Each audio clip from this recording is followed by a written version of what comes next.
Hello, little fluffballs. Welcome to part 1 of Fluffball Fables Spring Fun. Today, we're celebrating all things spring. Sunshine, raindrops, flowers, and furry friends. We've got happy songs to sing, a wonderful story to snuggle up with, a fun game to stretch your growing brains, and we'll plan a rainbow of spring poems. Are you ready? Let's tiptoe into spring together. Rain is falling, flowers are blooming, and something magical is about to begin. Part 1 is all about drizzles, ducklings, sunshine, and rainbows.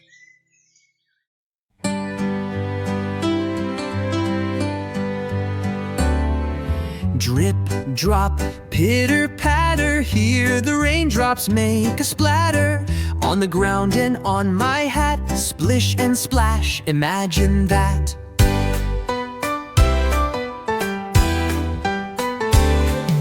Drip, drop, pitter, patter, let it rain, it doesn't matter. Raindrops help the flowers grow, watch them bloom and start to glow. Puddles forming big and round, splish and splush upon the ground. Jumping high and jumping low, raindrops make the garden grow. Drip, drop, pitter, patter, let it rain, it doesn't matter. Raindrops help the flowers grow, watch them bloom and start to glow. Clouds will roll and skies turn bright. After rain, the sun shines light. Look, a rainbow way up high, painting colors in the sky. Drip, drop, pitter, patter, thank you, rain, for all that matters. Raindrops help the flowers grow. Now it's time for spring to show.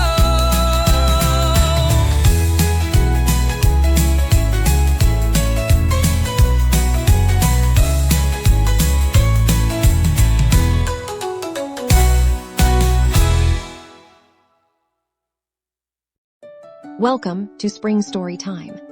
Today's tale is a version of the classic fairy tale, The Ugly Duckling. Find a place to snuggle in tight, and we'll begin.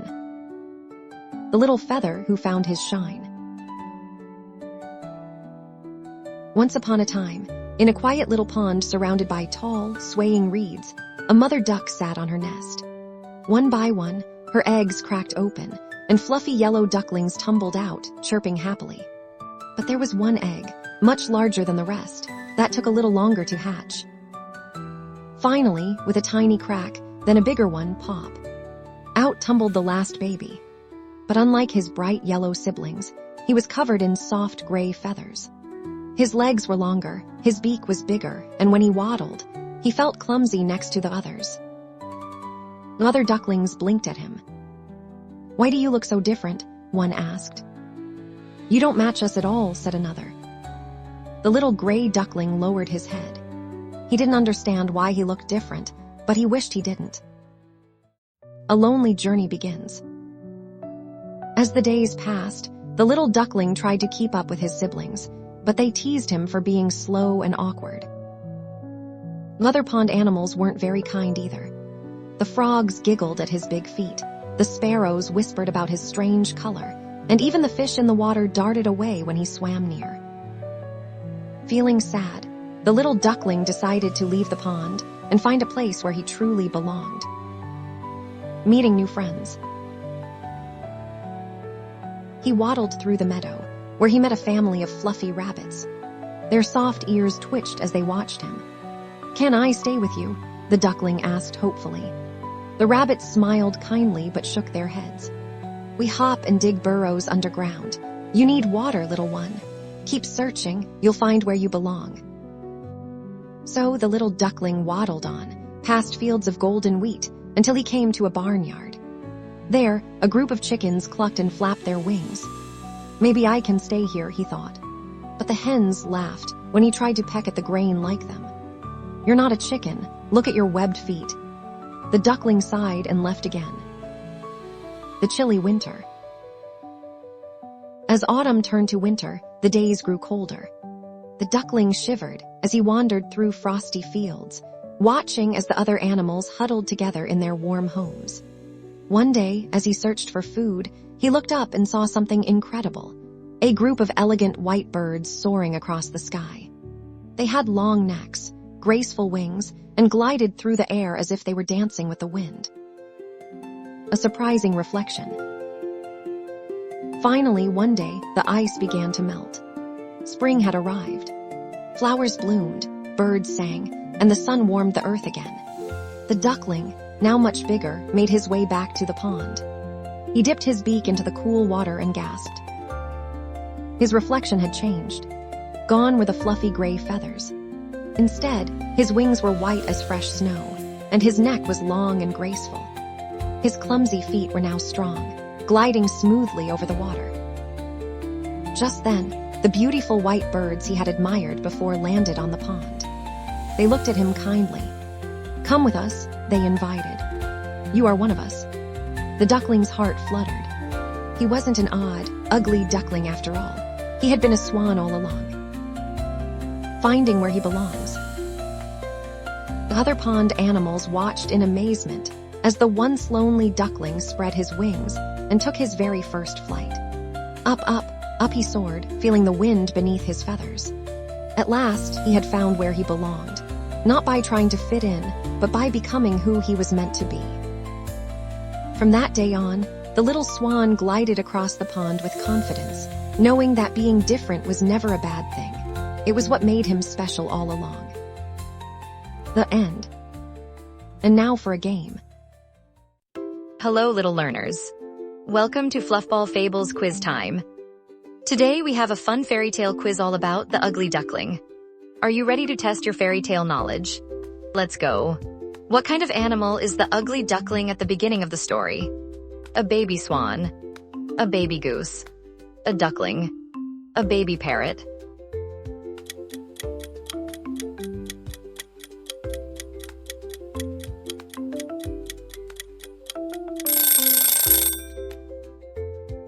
The Ugly Duckling was actually a baby swan all along. Where does the Ugly Duckling hatch? In a barn, in a forest, in a nest near the pond, under a tree.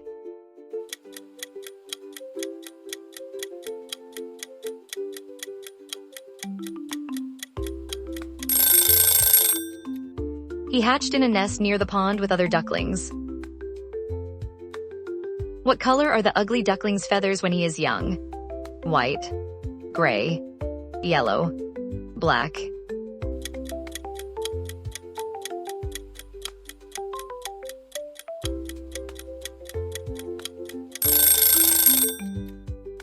As a baby, the Ugly Duckling had gray feathers, not yellow like the other ducklings. Why do the other animals make fun of the Ugly Duckling? He cannot swim. He makes funny sounds. He is too big and looks different.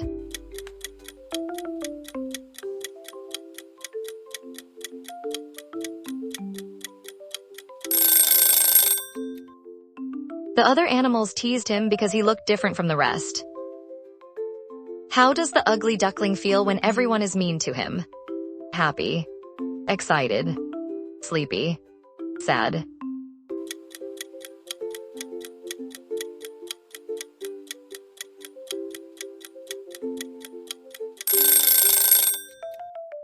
The Ugly Duckling felt very sad and lonely because no one was kind to him.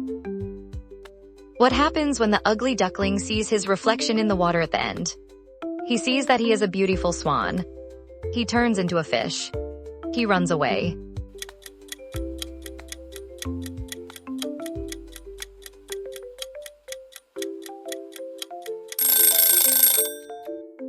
He finally sees that he has grown into a beautiful swan.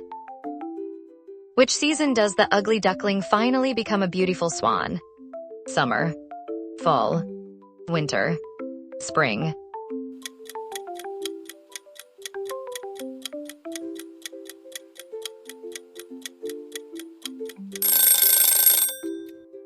In the springtime, the Ugly Duckling becomes a beautiful swan and finds a new home. How many swans does the Ugly Duckling see when he joins the flock? 0, 1. A group.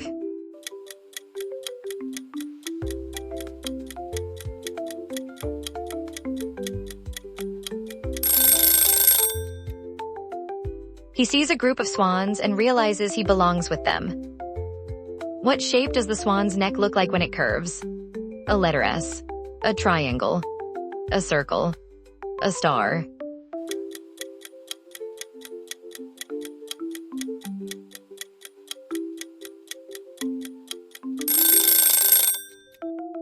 A swan's long neck curves like the letter S. What is the main lesson of the Ugly Duckling? Always listen to ducks. You will grow into your beauty and find where you belong.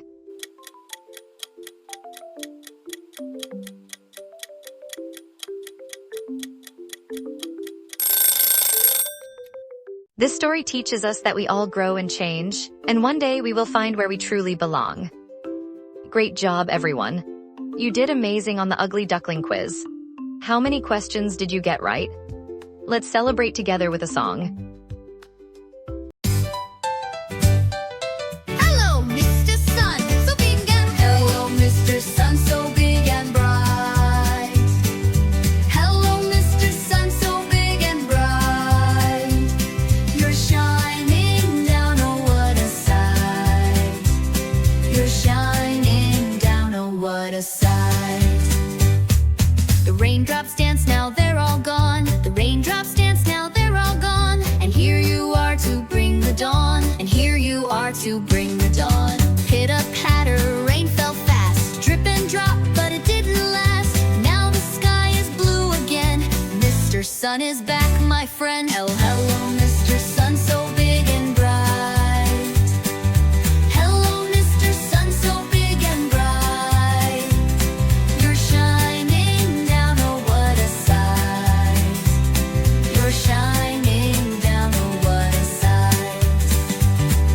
Flowers lift their heads up high, reaching toward the golden sky. Puddles sparkle, soft winds play. What a happy sunshine day! Hello, Mr. Sun, so big and bright. Birds are singing, clouds drift by. Bees are buzzing, saying hi. Butterflies go fluttering. Thank you, sun, for warming spring. You're shining down, oh what a sight. You're shining, oh what a sight. Red and yellow, pink and blue. Red and yellow, pink and blue. Thank you, sun, for sky so new. Thank you, sun, for sky so new. Raindrops left a rainbow bright. Raindrops left a rainbow bright. Shining colors, what a sight. Shining colors, what a sight. Red and yellow, pink and blue. Red and yellow, pink and blue. Thank you, sun, for sky so new. Thank you, sun, for sky so new. Lift your sun so big and bright. Lift your sun so big and bright. Lift your sun so big and shining colors, what a sight. You're shining down, oh what a sight. Shining colors, what a sight. You're shining down, oh what a sight. Shining colors, what a sight. Red, all pink and blue. Hi friends, join me for a quiet walk through a garden of poems, where flowers bloom in every color, and springtime whispers its gentle song. Let's tiptoe through tulips and daffodils, while we listen to Vivaldi's Spring Concerto. Are you ready, little explorers? Let's begin. Spring by Christina Rossetti. There is no time like spring when life's alive and everything. Birds sing sweetly in the trees, buds bloom and dance in the breeze. The earth wakes up with a gentle sigh. Hello, spring. You've returned to the sky. The Rose by Christina Rossetti. The lily has a smooth stalk, will never hurt your hand, but the rose upon her briar is lady of the land. With petals soft and colors grand, she rules the blooming flower band. Poppies by Mary Dow O'Brien. Poppies, poppies in the field, crimson petals softly yield, dancing when the warm winds blow like tiny flames that come and go. a sea of red. So bright, so wide the sleepy flowers side by side. Answer to a Child's Question by Samuel Taylor Coleridge. Do you ask what the birds say? The sparrow, the dove, the linnet and thrush say, I love and I love. They sing of sunshine, nests, and skies, and whisper spring with happy cries. Daffodils by William Wordsworth. I wandered lonely as a cloud that floats on high o'er vales and hills, when all at once I saw a crowd, a host of golden daffodils, beside the lake, beneath the trees, fluttering and dancing in the breeze. Sunflower by Lydia Maria Child.